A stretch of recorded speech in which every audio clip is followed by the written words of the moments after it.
नमस्ते दोस्तों, स्वागत है आप सभी का हमारे YouTube चैनल कैरी ऑन में और एक नई वीडियो के साथ। तो दोस्तों आज की इस वीडियो में हम लोग सीखने वाले हैं दी एलिफेंट यानी हाथी के बारे में अंग्रेजी में निबंध लिखना। ठीक है, तो चलिए बिना देरी किए हुए ये जो निबंध है इसको लिखना प्रारंभ करते हैं। और हाँ, अगर आप हमारे चैनल में नए हैं तो चैनल को सब्सक्राइब कर बेल आइकन प्रेस कर लीजिएगा, क्योंकि इस चैनल में इसी प्रकार के छोटे बड़े निबंध आपको आसानी से मिल जाएंगे। ठीक है, तो चलिए निबंध लिखना प्रारंभ करते हैं। तो पहले ऐसे हेडिंग देना है, जैसे कि हम यहाँ पर लिखे हैं दी एलिफेंट, तो आपको भी ऊपर में ऐसे दी एलिफेंट लिख देना है। उसके बाद नीचे वाला लाइन से प्रारंभ करना है। ये जो निबंध है ये 150 शब्दों का होने वाला है। ठीक है, तो चलिए लिखना प्रारंभ करते हैं। दी elephant is the largest land animal on the earth and non for it strength, intelligence and gentle nature. इसका मतलब है हाथी धरती पर सबसे बड़ा जमीनी जानवर है और अपनी ताकत, बुद्धिमत्ता और स्वभाव यानी शांत स्वभाव के लिए जाना जाता है। ठीक है, ये जो वर्ड है ये सब का मीनिंग आपको वीडियो के अंत में मिल जाएगा। ठीक है, उसको भी आप नोट कर लीजिएगा। तो चलिए इसके बाद देखते हैं।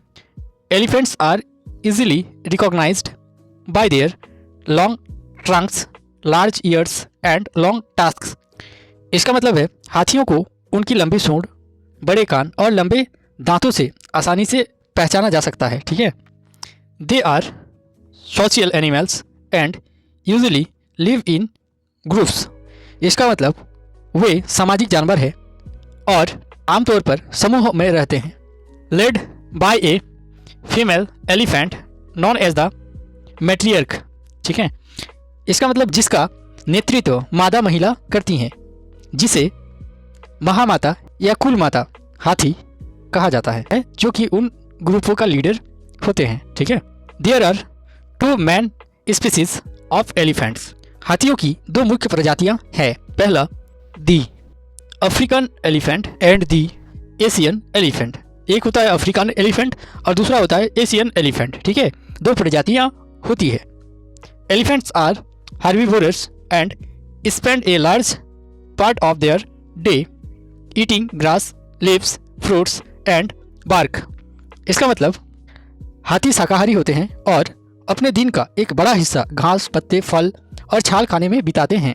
हर्बीवोरस का मतलब होता है शाकाहारी, ग्रास का मतलब होता है घास, लीव्स का मतलब होता है पत्ता, फ्रूट्स का मतलब होता है फल और बार्क का मतलब होता है छाल। यही सब खा के अपना दिन व्यतीत करता है।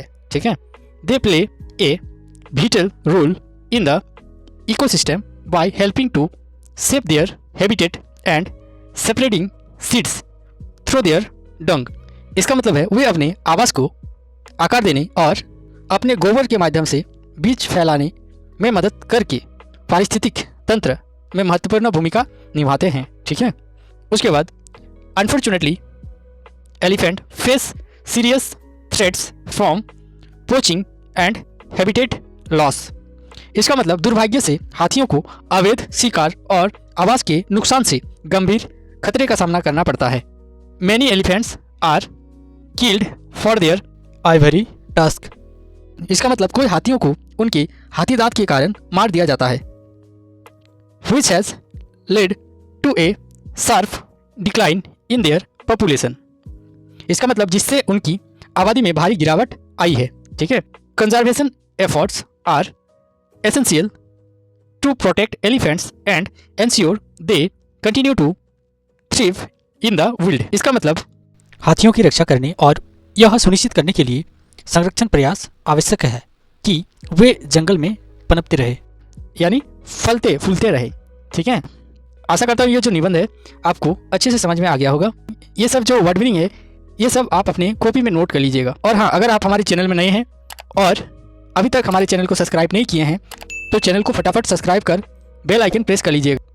धन्यवाद, आपका दिन शुभ हो।